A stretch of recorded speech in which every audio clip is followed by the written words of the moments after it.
Página 43. 1177 a.C. El año en que la civilización se derrumbó, por Eric H. Kline, 2014. Capítulo 1. Acto 1. De armas y el hombre, el siglo XV a.C. 1.7. Egipto y Mitanni. Tutmosis III también dirigió campañas en el norte de Siria, contra el reino de Mitanni, o reino mitanio, que apareció en aquella zona hacia 1500 a.C.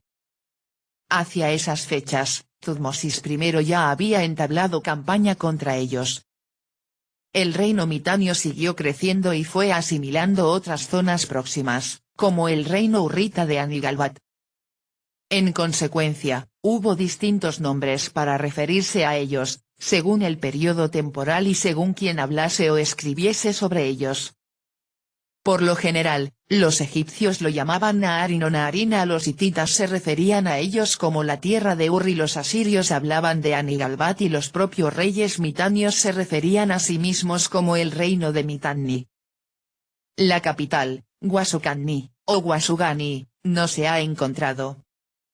Es una de las poquísimas capitales del antiguo Oriente Próximo que, hasta la fecha, ha conseguido eludir a los arqueólogos, pese a las prometedoras claves del registro arqueológico y los textos antiguos. Algunos creen que podría hallarse en el túmulo de Tel al-Fajarille, en Siria, al este del Éufrates. No se ha podido confirmar, y no será porque no se haya intentado. Según distintos textos, la población de este reino la formaba, en un 90%, la población local, los llamados hurritas y el otro 10%, que se encargaba de gobernarlos, era la minoría de los caudillos mitanios, aparentemente de estirpe indoeuropea. Este pequeño grupo, que al parecer había llegado desde otro lugar y se había impuesto a la población hurrita indígena para crear el reino de Mitanni, contaba con una élite militar conocida como los Maryannu, guerreros con carro, famosos por utilizar carros de guerra y por su destreza en el adiestramiento de los caballos. Un texto recuperado en Atusa, la capital hitita de Anatolia, contiene un tratado escrito hacia 1350 a.C. por Kikkuli, un maestro mitanio en la doma de caballos, en el que enseñaba a domesticar a los caballos en un periodo de 214 días. Se trata de un texto complejo, que ocupa 4 tablillas de arcilla, pero que empieza de forma sencilla, así, habla, Kikkuli, el domador del país de Mitanni. En su octava campaña, durante su 33er año, hacia 1446 a.C., Tutmosis III, como hiciera ya su abuelo, lanzó un asalto tanto naval como terrestre contra el reino de Mitanni. Se cuenta que sus fuerzas navales remontaron el curso del Éufrates, pese a las dificultades de avanzar en contra de la corriente y el viento, quizá en represalia por la supuesta implicación de los mitanios en la rebelión cananea de su primer año de reinado. Derrotó a las fuerzas mitanias y ordenó inscribir y situar una estela al norte de Carquemis, en la ribera este del Éufrates, para conmemorar la victoria. Pese a todo, la derrota de Mitanni fue pasajera. Transcurrido un periodo de entre 15 y 20 años, el rey mitanio Saustatar empezó a expandir el reino otra vez, a gran escala. Atacó la ciudad de Asur, la capital asiria, tomando como botín una puerta de oro y plata, muy valiosa, que utilizó para adornar su palacio de Guasucanni como sabemos por un texto posterior de los archivos hititas de Atusa, y quizá también se enfrentó a los hititas.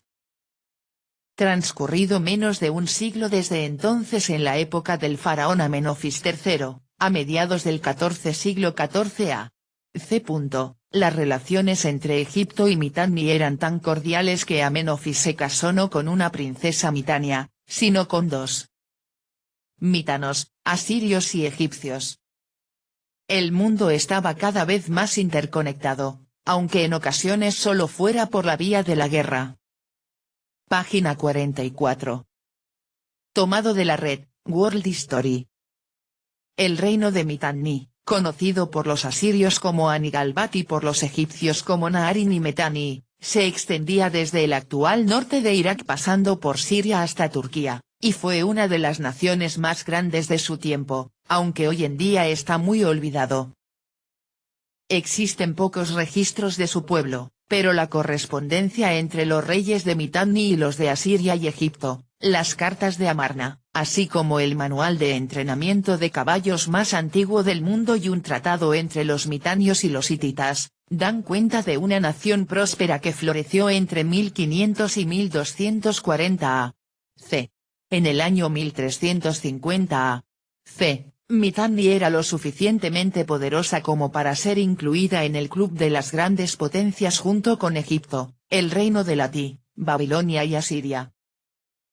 Sin embargo, a partir del siglo XIV a.C., las incursiones asirias debilitaron el reino de Mitanni cuando el rey asirio Asuruballid I, reinado 1365-1330 a.C., se anexionó importantes territorios. Las disputas por la sucesión entre la realeza Mitanni se sumaron a las dificultades del reino, y esta falta de unidad hizo que Mitanni fuera presa fácil de los hititas bajo su rey Suppiluliuma I, reinado 1344-1322 a.C., que deportó a grandes segmentos de la población y los sustituyó por hititas. El rey asirio Adad-nirari I, reinado 1307-1275 a.C., tomó la región y, de nuevo, deportó a segmentos de la población y los sustituyó por súbditos asirios. Su hijo y sucesor, Salmanasar I, completó la conquista de Mitanni hacia el año 1250 a.C., y su hijo, Tukulti-Ninurta I, reinado 1244-1208 a.C., derrotó a los hititas en la batalla de Niriyya hacia el año 1245 a.C., lo que eliminó a los hititas como potencia en la región y borrando el ya muy reducido reino de Mitanni, que pasó a formar parte del imperio asirio. El pueblo de Mitanni y su nombre. El reino de Mitanni gobernó la región norte del Éufrates Tigris entre 1475 a.C. y 1275 a.C., aproximadamente. Los primeros habitantes de la región han sido identificados como indoiranios o indoarios migratorios, e incluso se los ha asociado con los hicsos semíticos, pero su origen étnico sigue siendo objeto de debate. Los estudiosos han intentado identificarlos con uno u otro grupo en función de los nombres de las deidades invocadas en un tratado con los hititas, pero tanto los indoarios como los indoiranios, que en su día formaron parte de la misma banda migratoria desde Asia Central, veneraban a dioses como Indra, Mitra y Varuna, entre otros. Se cree que la clase dirigente eran guerreros conocidos como Maryannu, lo que dio al reino su nombre de Mitanni al ser traducido por los egipcios como Naarin y Metani. Los asirios conocían el reino como Anigalbat, también como Canigalbat, Anirabbat, y los hititas se referían al pueblo como los uríes y a su territorio como la tierra de los uríes, o Urri, por lo que la mayoría de los estudiosos actuales coinciden en que eran uríes. Utilizaban la lengua de la población local, que en aquella época era una lengua no indoirania, el urrita. La erudita Gwendolyn Lake escribe: la población de Mitanni era predominantemente urrita, pero las élites gobernantes eran guerreros indoeuropeos que se llamaban a sí mismos Maryannu y que adoraban a deidades con nombres védicos como Indar, Uruvana y los devas colectivos. Esta élite se casaba con la población local, como atestiguan los nombres de sus hijos. La capital de Mitanni era Guasucanni, situada en la cabecera del río Abur, afluente del Éufrates. El nombre Guasucanni es similar a la palabra kurda Baskani, Bas que significa bueno y Kani que significa pozo o fuente, por lo que se traduce como fuente de bien pero también como fuente de riqueza. Algunos estudiosos han afirmado que la antigua ciudad de Sikan se construyó en el emplazamiento de Guasucanni y que sus ruinas podrían estar situadas bajo el montículo de Tel el Fakariya, cerca de Gozán, Siria. Sin embargo, dado que existen pocos registros escritos del propio pueblo. Cualquier debate sobre el reino de Mitanni acaba por implicar una considerable especulación. Se sabe lo que hacían los reyes del pueblo y con qué otras naciones se relacionaban, pero nada de la vida cotidiana del pueblo ni de sus creencias religiosas. Sin embargo, está claro que fueron una potencia considerable en Oriente Próximo a partir del año 1500 a.C. El Gran Reino. En su apogeo, el reino Mitanni controlaba las rutas comerciales que bajaban por el Abur hasta Mari y subían por el Éufrates hasta Carchemis. También controlaba la parte superior del Tigris y su cabecera en Nínive. Entre sus aliados se encontraban Kizuwatna en el sureste de Anatolia, Mukis, que se extendía entre Ugarit y Katna al oeste del Orontes hasta el mar, y los Niya, que controlaban la orilla oriental del Orontes desde Alalak hasta Alepo, Ebla y Hama, hasta Katna y Kadesh en la actual Siria. Al este, los mitanios mantenían buenas relaciones con los casitas de habla hurrita, cuyo territorio corresponde al actual Kurdistán. Las tierras de los mitanios en el norte de Siria limitaban con Anatolia Oriental al oeste y se extendían al este hasta Nuzi, actual Kirkuk, Irak, y el río Tigris en el este. En el sur, se extendía desde Alepo hasta Mari, en el Éufrates, al este. Toda la región era fértil y permitía la agricultura sin riego artificial. Se criaban rebaños de vacas, ovejas, caballos y cabras, y los mitanios eran famosos jinetes y cuadrigueros.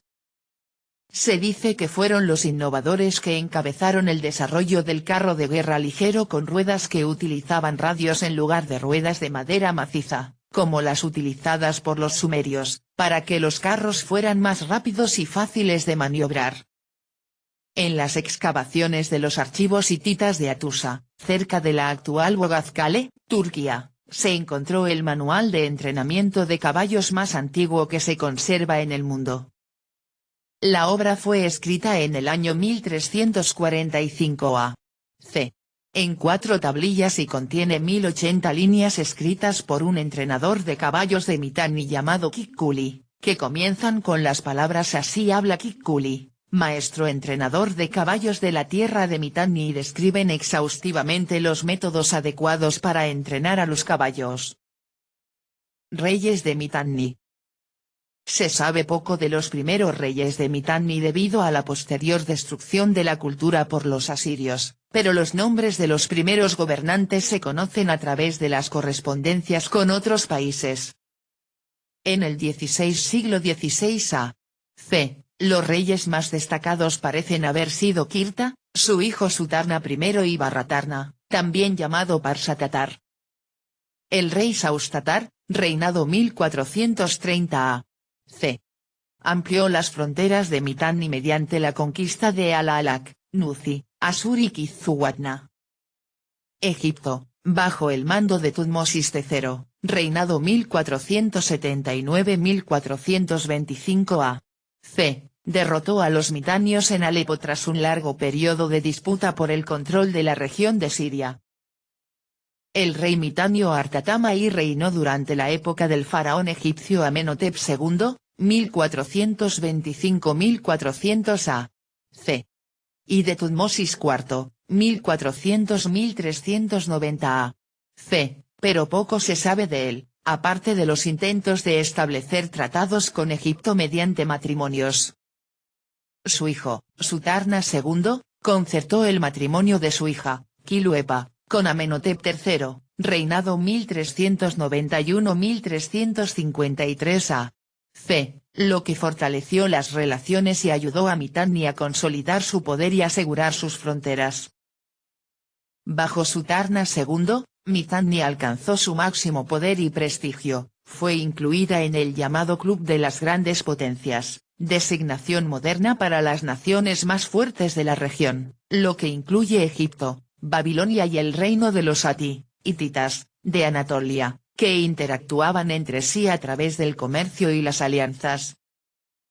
Se han conservado tratados y acuerdos comerciales de esta época y de épocas posteriores, pero nada más sustancial para dar una imagen clara de cómo funcionaba Mitanni como fuerza política y cultural en la región.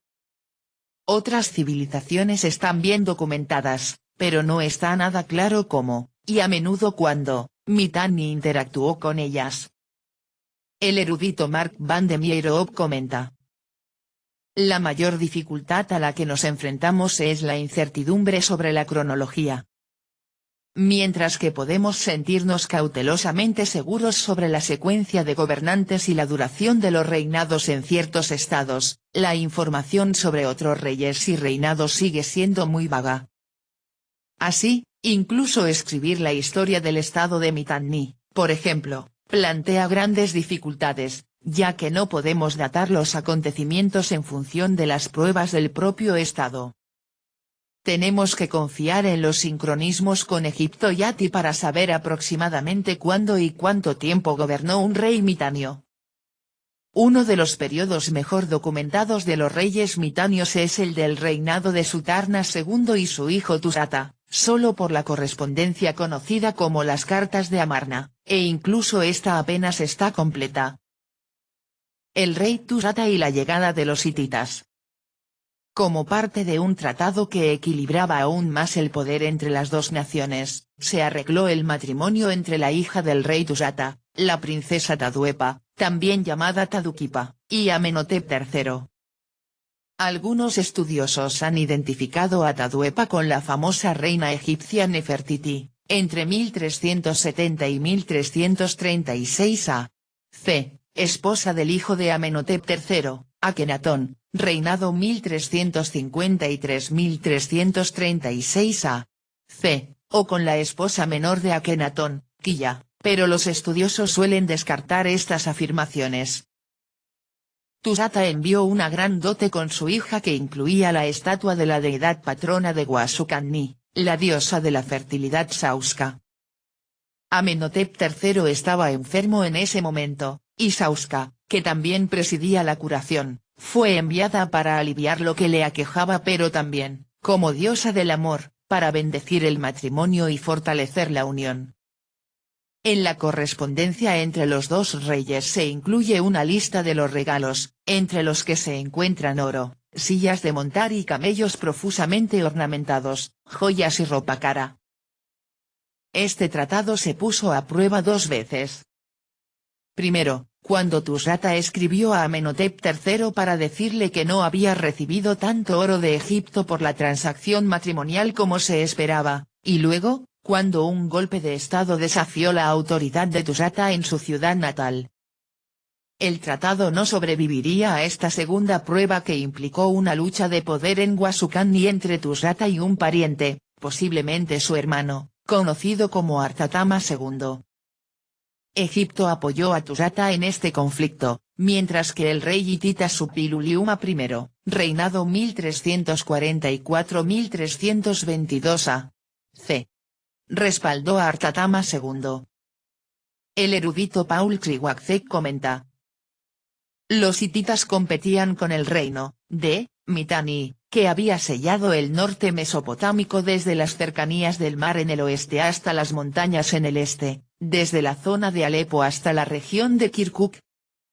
Los hititas, con la esperanza de romper el control de los mitanios sobre las rutas comerciales, parecen haber negociado un acuerdo con Artatama II para dar un golpe de estado, pero parece que Tusata contaba con el apoyo de sus nobles y claramente tenía la fuerza de Egipto detrás de él al principio. Tusata parecía estar a punto de triunfar cuando Egipto, temiendo el creciente poder de los hititas, le retiró su apoyo. Suppiluliuma I, cansado de la diplomacia y ahora libre de hacer lo que quisiera sin temor a las represalias egipcias, dirigió sus fuerzas hacia Guasucanni y la saqueó. Tusata fue asesinado por su hijo, tal vez en un esfuerzo por salvar la ciudad. Tras esta conquista, los hititas gobernaron Mitanni durante un tiempo a través de reyes títeres que impulsaron su agenda. La conquista asiria de Mitanni. Suppiluliuma I dividió el antiguo reino en dos provincias con sus capitales en Alepo y Carchemish. El resto de la región conservó cierto grado de autonomía, aunque seguía siendo un estado vasallo, y fue denominada por los hititas como Anigalbat. En algún momento, la región cayó bajo el yugo del imperio asirio. No está claro cuándo exactamente, pero posiblemente durante el reinado del rey hitita Mursili II, reinado 1321-1295 a.C. Y definitivamente antes del reinado de Tudhaliya IV y de la batalla de Niriba en 1245 a.C., que marca el comienzo del declive del imperio hitita. El rey asirio Adad-nirari I dejó inscripciones en las que se relata como un rey hitita advenedizo. Satuara I, desafió su poderío, por lo que Adad-nirari I marchó sobre Mitanni, aplastó sus fuerzas en la batalla y llevó a Satuara I de vuelta a Asur encadenado, donde se lo obligó a jurar lealtad al gobernante asirio. Aunque seguía siendo un estado autónomo, el reino debía ahora tributo y lealtad a Asiria y ya no se consideraba igual a las demás potencias de la región. Mitanni se redujo aún más durante el reinado del hijo de Adad-nirari, Salmanasar I, r. 1270 a 1240 a.C., cuando el rey Satuara II de Mitanni se rebeló contra Asiria con la ayuda de una tribu nómada conocida como los Alamu alrededor de 1250 a.C. Las fuerzas de Satuara estaban bien organizadas, completamente armadas, y habían ocupado todos los pasos de montaña y pozos de agua para cortar efectivamente el suministro de agua del ejército asirio y obstaculizar gravemente sus intentos de forrajeo. Aún así, hambriento y sediento, el ejército de Salmanasar obtuvo una aplastante victoria. En los registros afirma haber matado a 14.400 hombres y los supervivientes fueron cegados y arrastrados. Sus inscripciones mencionan la conquista de 9 templos fortificados, 180 ciudades hurritas se convirtieron en montículos de escombros y Salmanasar masacró como ovejas a los ejércitos de los hititas y sus aliados los Alamu. Las ciudades desde Taidu, también conocida como Taite, hasta Irridu fueron capturadas, un área que hoy comprende el norte de Irak a través de Siria, así como toda la región de la cordillera del monte Kasillar y hasta la ciudad de Eluat, también conocida como Elut, que estaba situada al sureste en la actual Turquía. Gran parte de la población de las regiones conquistadas se vendió como esclava y se deportó. El hijo de Salmanasar, Tukulti-Ninurta I, derrotó a los hititas en Niriba en 1245, lo que puso fin a su control de la región y absorbió a Mitanni plenamente en el imperio asirio. Conclusión. Posteriormente, Mitanni cayó en el olvido como entidad política hasta la excavación arqueológica de la región en la época moderna y el descubrimiento de las cartas de Amarna en 1887. Estas cartas, encontradas en el yacimiento de El Amarna en Egipto, son la correspondencia entre los monarcas egipcios y otros del club de las grandes potencias que, como se ha señalado, incluía a Mitanni. Sin embargo, el reino de Mitanni sigue planteando problemas a los historiadores y arqueólogos, debido a que los asirios casi lo destruyeron por completo. Incluso hoy en día, la mayoría de los estudiosos solo son capaces de ofrecer un breve esbozo de la historia del reino y de su cultura basándose en los escasos documentos y artefactos que han sobrevivido, como los sellos cilíndricos identificados con los mitanios. El erudito H. J. Cantor, por ejemplo, escribe: entre los estados del segundo milenio a.C., el reino de Mitanni fue uno de los más artificiales y efímeros. Durante unos pocos siglos, ciertas zonas del norte de Siria, centradas en el valle de Arbur, que ni antes ni después gozaron de una unión política independiente, fueron manejadas en una sola unidad por un pequeño grupo gobernante, una dinastía de reyes con nombres indoeuropeos, apoyados por una clase caballeresca. Aunque la independencia de Mitanni solo se mantuvo gracias a una hábil manipulación del inestable equilibrio de poder que caracterizaba al mundo del Cercano Oriente en la última parte del segundo milenio, este estado fue a veces lo suficientemente poderoso como para extender su influencia y hegemonía más allá de sus propias fronteras. Aunque Cantor continúa hablando de los artefactos asociados a Mitanni, su descripción del estado en sí, al igual que la de otros estudiosos, proporciona poco más que una visión de lo que pudo ser Mitanni. Aunque hoy en día se afirma que se sabe más de Mitanni que en el pasado, los estudiosos siguen trabajando con la misma información básica que tenían a finales del siglo XIX y principios del XX. Hasta que los arqueólogos no saquen a la luz más artefactos o documentación, esta situación no cambiará y los persistentes conflictos militares en la región siguen impidiendo los esfuerzos que podrían proporcionar una imagen más clara del gran reino que fue Mitanni.